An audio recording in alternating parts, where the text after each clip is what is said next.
Hello అండి, welcome back to AP updates official YouTube channel. Guys, మనకు AP డిఎస్సికి సంబంధించి ఒక లేటెస్ట్ బ్రేకింగ్ న్యూస్ అనేది రావడం జరిగిందండి. ఫ్రెండ్స్, ఇక్కడ చూసుకున్నట్లయితే మార్చిలో మెగా డిఎస్సికి నోటిఫికేషన్ వచ్చే అవకాశం ఉన్నట్లు కూడా ఇటీవల ఒక అప్డేట్ కూడా రావడం జరిగింది.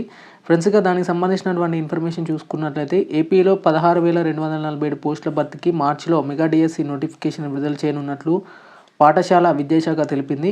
జూన్ నాటికి నియామక ప్రక్రియ పూర్తి చేస్తామని కూడా పేర్కొనడం అయితే జరిగింది. అయితే జీవో 117కు ప్రత్యామ్నాయం తీసుకొస్తామని, త్వరలో టీచర్ల బదిలీలు కూడా చట్టాన్ని తీసుకురానున్నట్లు కూడా విద్యాశాఖ కార్యదర్శి కోన శశిధర్ వెల్లడించడం జరిగింది. ఇక వీసీల నియామకం పూర్తయ్యాక అన్ని వర్సిటీలకు ఏకీకృత చట్టం అమలు చేస్తామని కూడా వాళ్ళు చెప్పడం జరిగింది. అంటే మనకు మార్చి ఎండ్ కల్లా మనకు మెగా డిఎస్సి నోటిఫికేషన్ వచ్చే అవకాశం ఉన్నట్లు కూడా క్లియర్గా తెలుస్తుంది. ఇక వీటికి సంబంధించినటువంటి లేటెస్ట్ అప్డేట్స్ కొరకు అయితే మన ఛానల్ని అయితే సబ్స్క్రైబ్ చేసుకొని ఉంచుకోండి.